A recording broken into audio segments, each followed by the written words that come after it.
Welcome to Literacy Mindset, where education leaders from across the country share strategies for improving K-12 instruction today and preparing for the challenges of tomorrow.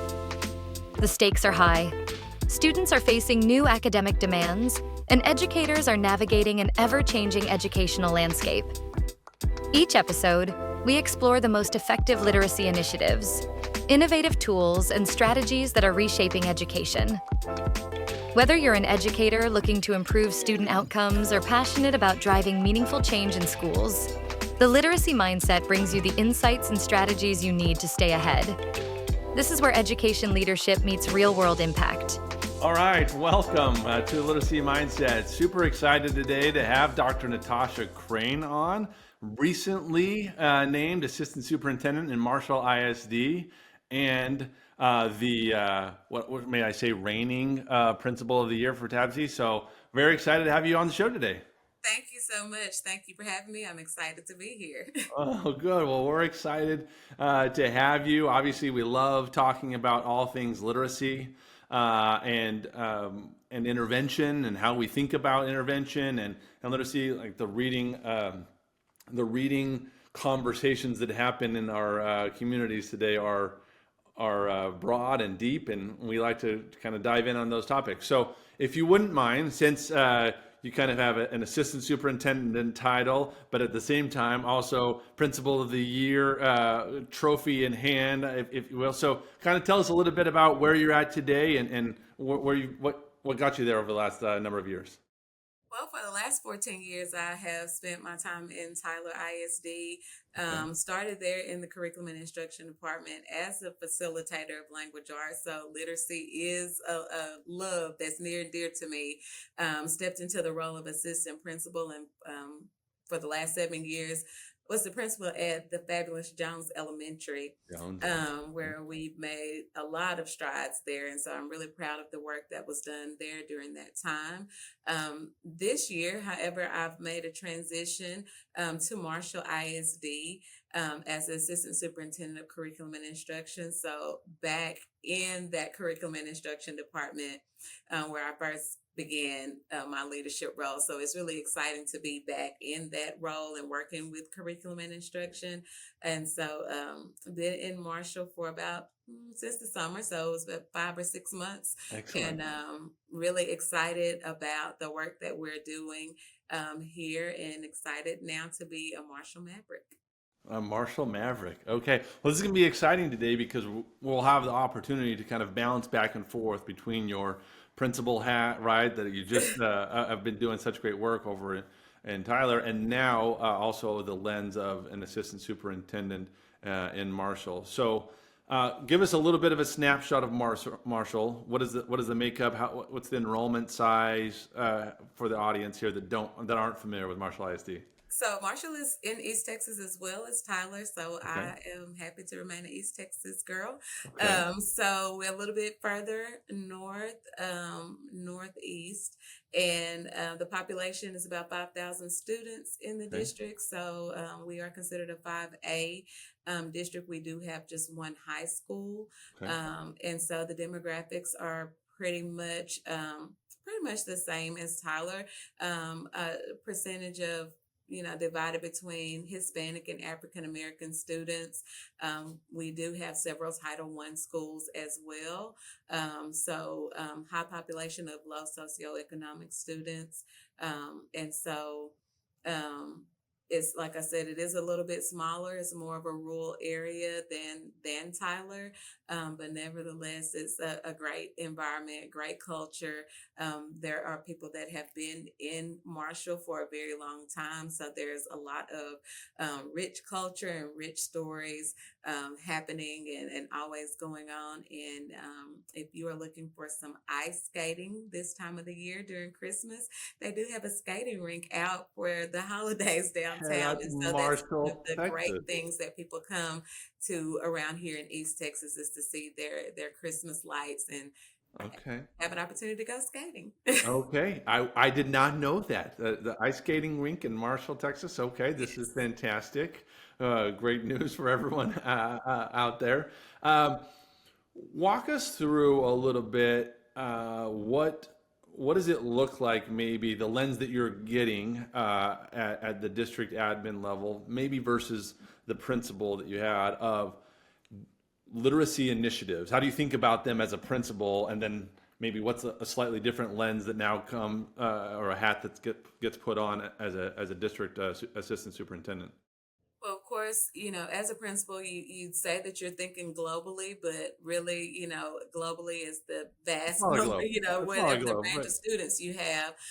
But really, as assistant superintendent, that really is putting on your global hat and thinking about the vast ranges, not only between grade levels, but also between student capability and capacity, as well as teacher capability and capacity. And so when we think about literature, it is the foundational skills with phonemic awareness, phonological awareness. It's also vocabulary and word study. It's also reading comprehension, as well as writing to respond, and just what does it look like just to be a great writer, and learning all of the different Mm, stages of writing and putting a great composition together. And so when you're thinking about what are the skills that are needed to really be a comprehensive reader and writer, or to be really fluent in literacy, that is a lot. And so, you may have teachers that are great at teaching students how to read, but then you get to the comprehension piece.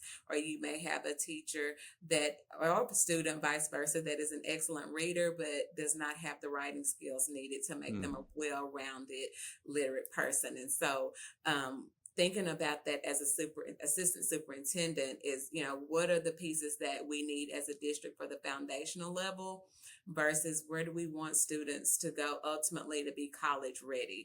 And right. so, those are the things that we think about, like what's going to be a great program that's going to succinctly take them through from kindergarten to 12th grade, because the ultimate goal is for them to have some type of post-secondary education.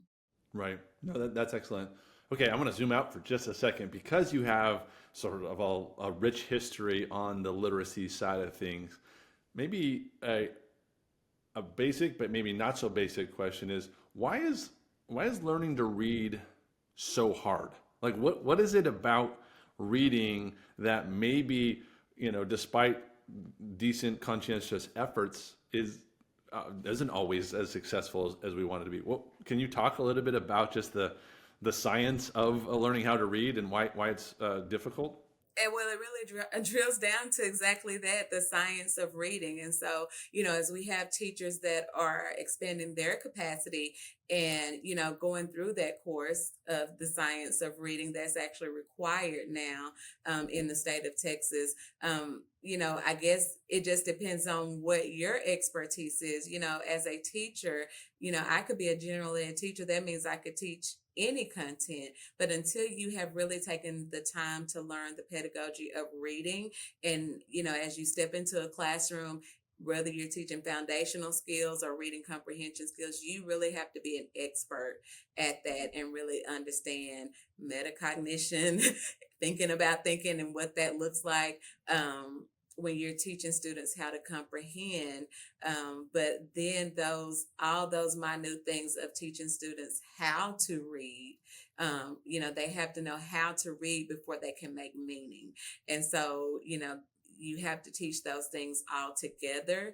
But I think if we miss the piece with the foundational skills, then that is what makes reading so difficult, because there is a science to reading. There is a science to how words are developed. There is a science to how to make those sounds appropriately.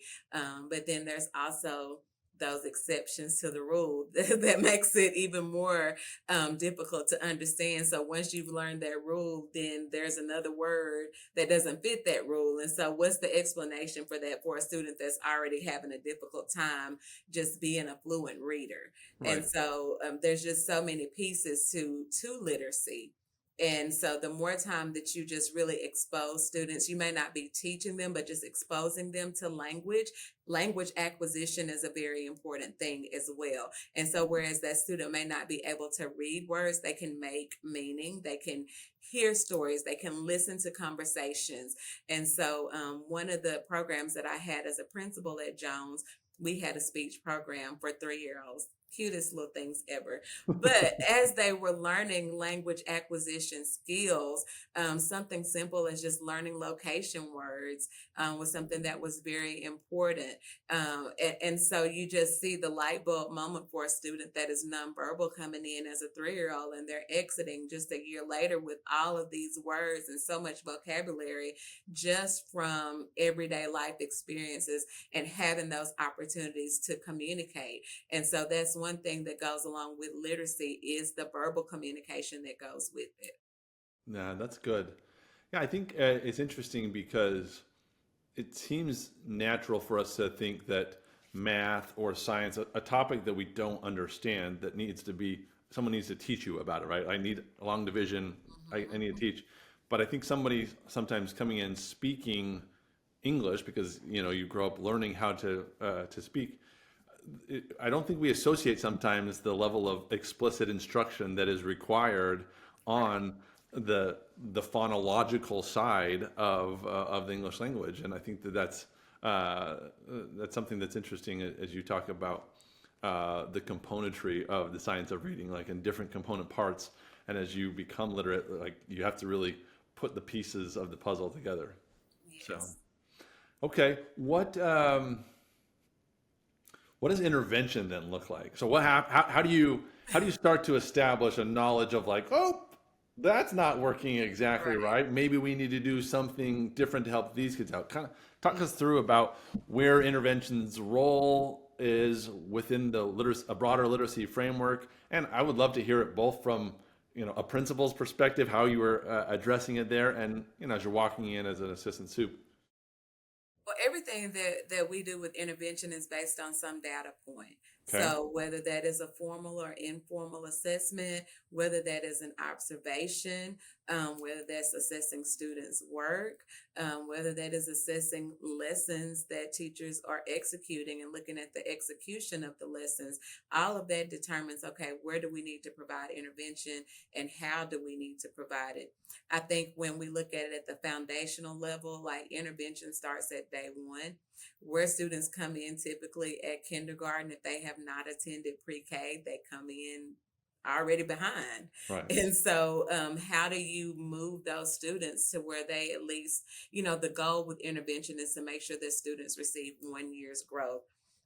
When they're from the beginning of the year to the end of the year, no matter where they are. So if they're Okay. 2 or 3 grade levels behind, then the goal is still to make sure that they grow at least 1 year so that you can close those gaps. And I think for literacy, when you look at foundational skills, it's that daily assessment of are they retaining letter sound and recognition, Right. and how quickly they can retain that, and if there's any regression, then how do you go back and fix that?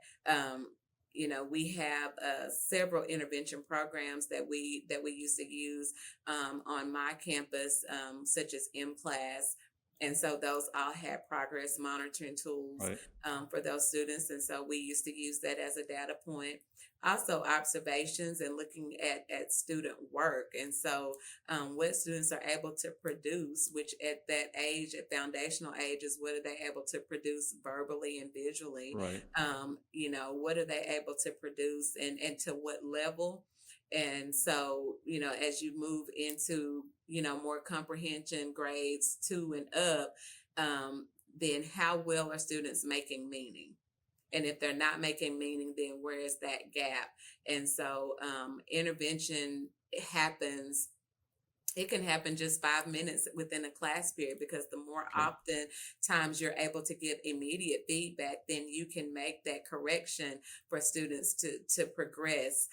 It's when you're not monitoring and students have the opportunity to create a gap is where the intervention becomes a little bit more difficult. And so I think with data and frequent assessments, that is the key to having an effective intervention program. No, that's good. For the gardeners listening, that's like pulling a little weed here or there as it's coming up versus letting things Right. get out or get too far ahead of you, and then it becoming an overwhelming task to intervene, both for the student and the teachers. Right. What role does technology play in either literacy or intervention? Is it a nuisance today? Like, obviously it's around, right? It's available. We have stuff, we have devices, but is it something that you found can be a strategic amplifier to literacy initiatives? Do you find it to be a detraction? What has been your experience? I think it could absolutely be an amplifier to intervention and to the success of students. Pretty much, the both districts we are one to one with technology, and Okay. so it's just really being intentional and strategic on how to use any technology that you have as a tool for learning. Um, I think some of the programs that we've used have also helped us, with like M Class, for example, that has a whole schedule of how to provide intervention and how to progress monitor. So, Hmm. based on that monitoring, every 2 weeks or 3 weeks, then this is how much the student has grown, and then this is still the gap.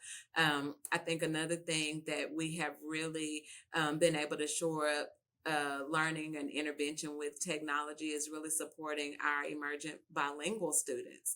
Okay. And so, most of the testing, of course, testing is now online. And so just teaching them those tools Right. to be able to test effectively is something, that we have to use technology. Technology is here. It's not going anywhere. You can't shy away from it and say, no, I'm just going to be a pen and paper school district, because Right. that's just not possible now. So it's like, how can we intentionally embrace technology so that we can see gains with our students, and what are the tools that are available so that we can get those gains? So what are the tools that are available that's going to appropriately help an emergent bilingual student, Hmm. so that they can hear the instruction that is being said. So now we're exploring a tool here in Marshall, where as the teacher is teaching, we have some device that while the teacher is teaching in English, it is translating in the moment for them. Live translation. Yes, and so we are looking at, what gains and what progress did we make from that, especially if we have, like, we're seeing an increase here in Marshall with immigrant students, that, Okay.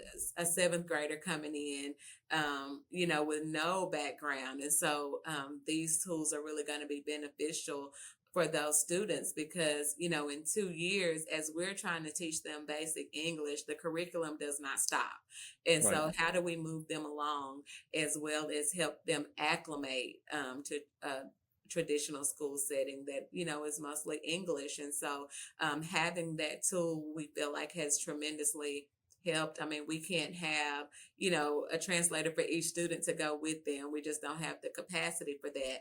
Right. But this particular tool is like having a translator with you on the go for every class period. And so even with that, that is going to promote our literacy endeavors and help them understand how to Mm. be more fluent in English, and how do you even understand or make meaning of the English language in itself. And so we're excited about using technology, for that Okay. alone. But I think, with literacy, there's so many ways that you can utilize technology to help, even for a kindergartner learning those letter sounds. We have to teach those sounds correctly for them to learn it correctly. And so having something that is a technology tool to actually teach those sounds correctly is something that will also benefit our students. Yeah, I like that. I mean, if you think about scale, right? Just like that's a perfect example. Boy, wouldn't it be nice to have a translator standing next to every student that needs translations? Yes, it would. And Yes. also not affordable and hardly capable of finding that, right? Right. But are there technological solutions that could really come in and make that happen? And the same thing applies if there is direct instruction of phonemes that could really benefit all of these kids at one Right. time. That's pretty hard to have somebody, giving a mouth representation of how to shape or form the phoneme. But if you had technology that could do that, that makes sense. Okay. What what about the distraction commentary in the market though about technology? Like you probably got, as an elementary principal, concerns about screen time potentially. I don't know if that came up. And now, as an assistant superintendent at the secondary and high school levels, you got kids on phones potentially. So, what have you done? What have you seen happen, or what do you still think are challenges we have to solve on the not always great parts of Yeah. technology? Well, I mean, there's programs out there that helps teachers monitor computer usage as a whole. That's been around for a long time. Okay. And so just really being intentional about, monitoring students. Students have to be monitored for every single thing anyway. So it's really about being intentional with, your expectations and how you're monitoring students. I think another challenge is just not knowing as much about how AI can support Mm, students and really using it to benefit, to make learning more effective, to make it more engaging. And so I think there's just more professional development needed with that. One of the things that we are starting January 2025 in Marshall is a no cell phone oh, you are policy in our adopting a no cell Jai. phone. Yes, Okay, so we tell us more. Tell us about this. so we are adopting the use of yonder bags Okay. for students to keep their own personal devices locked up with them throughout the day. And so we are hoping to get more engagement with Right. students to develop more social skills, language acquisition with our students as a result of putting that in place, as well as the one-on-one technology access that we already have, encouraging students to learn how to use that more rather than relying on their phones and Googling things, because everybody knows that you can Google things right now and get the answer. Right. But if we have programs that are set up as tools for learning, then students need to learn how to efficiently use those online solutions and those tools without depending on their cell phones. And so hopefully we'll see the benefit of that by the time we come around to state assessment time, with students being more engaged in the learning, fewer distractions. But I think the challenge right now for school districts is, what technology do you use? What technology do you allow? And then what are the parameters around that? And then as adults, do we have the adults in the building that have the capacity to, understand these programs? So the Right. professional development starts probably with the adults, because the students already know how to use most of these tools in Right. these programs. They know how to get around things too, right? Yes. So that's an interesting thought that I haven't spent a lot of time, and it might be interesting to extrapolate data. Do you have data, or has it been mostly just observational data on, is there less language production happening in schools when kids are on phones? Like, to your point, right? Absolutely. If you're not talking to your neighbor now, we used to not like it when we would talk to neighbors, have kids talk to neighbors anyway, but maybe right now we're like, no, we need you to talk. We need you to produce language. Is that affecting sort of the academic side of literacy and language production because students aren't talking as much? Right, they're not talking to each other, so it is a social piece to that, and Sure. socialization is a part of language. One of the other districts that we kind of collaborated with when we were deciding if we wanted to move this direction with the no cell phone policy, they had this video of beforehand with the cafeteria during lunch. Every student were on their phones. They were not talking to each other, and so, that's the time that we want students to Right. socialize and talk. We And so, broke class so you could go talk to your right. And so classmates. everybody's just on their phones, not engaging. And then, 2 or 3 months after they had implemented this no cell phone policy, then we saw some authentic conversations Mm, going on amongst students. And so, the language acquisition is part of it, the development of ideas. Like, you really can't collaborate and develop ideas as much just on the cell phone, but talking with each other, and the power of collaboration really does increase language. It introduces you to new ideas, new words. And so I think that's very important, especially, when we look at foundational K through 2 level. them Right. being able to formulate a conversation, talk in complete sentences, develop and express their ideas. That also connects to writing. When they write these extended constructed responses or short constructed responses on these state assessments, they have to develop an idea. And so, you have to have some type of language acquisition to come up with a great idea. And so I think just knowing how to use technology will help with all of that. Got it.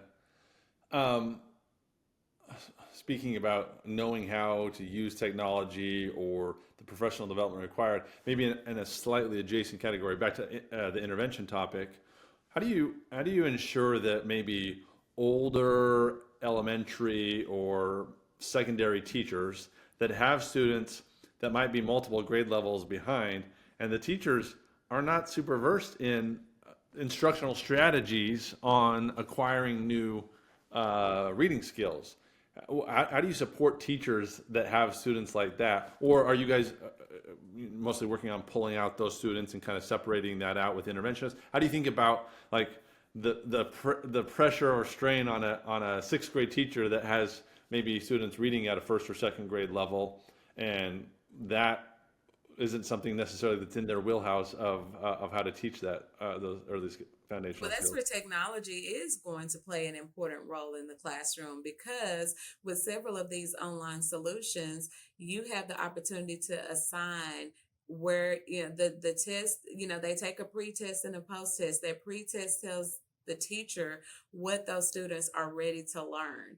And Mm, so they have their individualized learning plan, if you will, that they can go through with technology in using those online solutions. And so, whereas, like you said, a teacher is a sixth grade teacher and they have a student that's 2 or 3 grade levels behind, well, they can't teach 2 or 3 grade levels behind plus their own, right. their own grade level curriculum. So that's the That's use. where technology, you're saying, comes into play. That's where technology comes into play. And then, not so much for the interventionist. An interventionist only sees a small group of students. And Okay. so, you just don't have the manpower to meet each student where they are. And so that is the benefit of using technology, because through that individualized learning plan with that pre-diagnostic, it will meet those students where they are. So that's how you close the gaps with literacy. Got it. Yeah, okay, that makes sense. How how does it let's see, I'm trying to think about the lens of principal versus assistant superintendent here. Obviously, funding becomes a big topic of conversation. Like, hey, we got this great tool here, we got this great that thing there. How do you fund it? So talk about it, maybe what you did as a principal, whether or not you had to like advocate or rally the district in Tyler, or whether or not you got to use building level funds to be able to supplement some of that stuff. And how do you think about making sure the principals inside of Marshall have the right level of access to the funds that they need?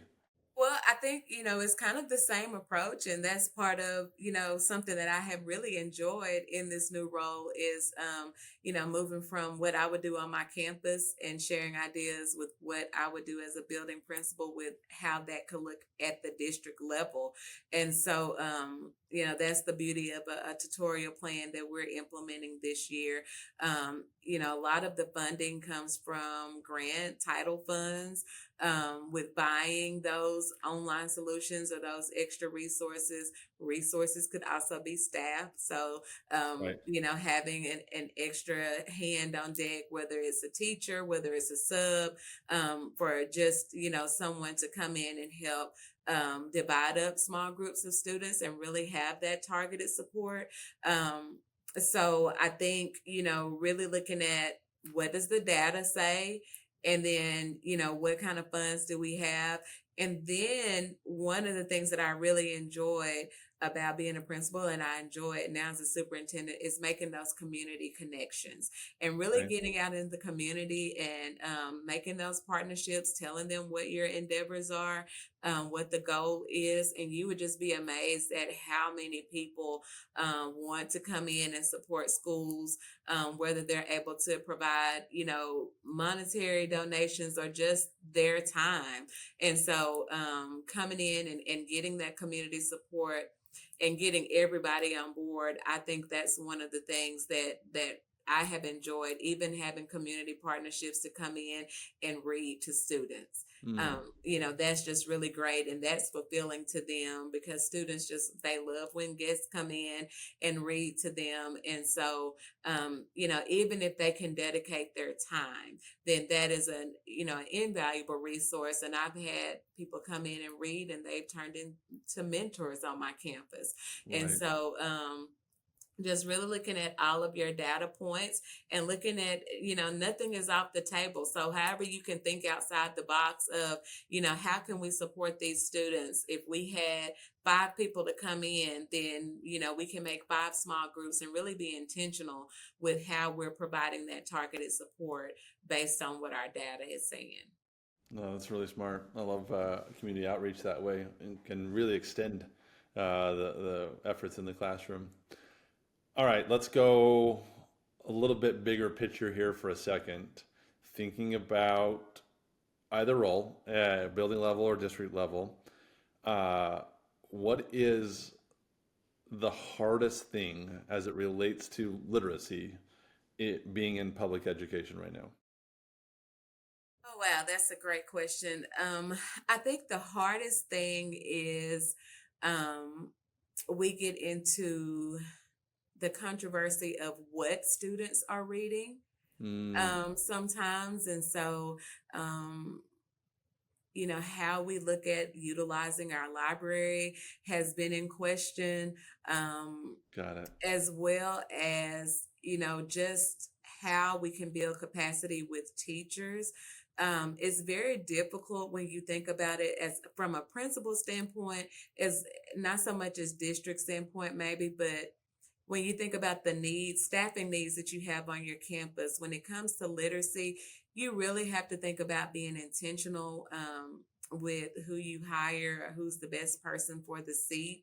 And so Right. I think, hiring is also a challenging Mm, point, as well as how you staff. And so, for me as a principal, if I hired someone, um, when I'm looking for that position, if they've been a second grade teacher, they can move down, but not necessarily move up, got because it. the expertise that you need for K through 2 is going to be vastly different than what you Sure. need for 3 through 5. And so I think the challenge really is in that elementary setting, because Mm, what you learn from kindergarten to 5th grade in literacy is so different, right. whereas not so much in secondary. And so that's Okay. something that I, was really cognizant about as I moved down. I've been a secondary person all of this time. And then when I moved down to elementary, um, I really saw like, okay, I need grade K through 2 teachers so that when we get to grades 3 through 5, we're not having all of these gaps Mm, in literacy. And so you really have to be intentional about who you're staffing in those areas, because you want to be able to provide them with the appropriate professional development. And so right. if I move a 5th grader down to kindergarten, 5th grade teachers are teaching how to make meaning comprehension. I may not have ever learned how to teach Now we're students teaching how letter to read. sound. That would be me. I cannot teach you how to read. I can teach you how to Sure. comprehend and make meaning, because I was a junior English teacher. And Yeah, so, that's a great point. you have to think about that with literacy. And so I think, the choices, when the community or social media gets into the weeds of what people are reading, what we're allowing kids to read, we have to be very cognizant of that when we're building library time and what we're allowing students to put their hands on. And then also the challenge is the capacity of teachers and the expertise of teachers for literacy. There's a vast level of expertise that you need for different levels of literacy. And so when you're staffing your campus, you have to think about Got it. All right. So there's a tie between book selection and making sure that the community is supportive of how we think about that, or uh, heaven forbid the book banning concept of that. But it's just community support around book selection is an important part of the job, and it's hard. that. And finding the diversity of talent that is required to Right. teach across the literacy spectrum is also very hard. Okay, I'll take that. That's a fair tie. Tie. And I could give yeah, it one. no, that's good. That's good. All right. Well, we could talk about this all day long. This has been an absolute pleasure for me. Let's wrap up with a future oriented question. Let's talk about what Dr. Crain sees 5 years, I don't know, maybe 10 years. I don't know what your crystal ball actually has in front of you, but how do you see things either shifting or reinforcing the good about what it is? Just talk us through, like, what do you see in the future 5 years from now? I think 5 years from now, I think 5 years as far as my crystal ball is going to go. 5 years from now, I think that, in terms of literacy, it's getting harder now to get a book in a kid's hands. Mm. And so I think 5 years from now, we'll see even more of that.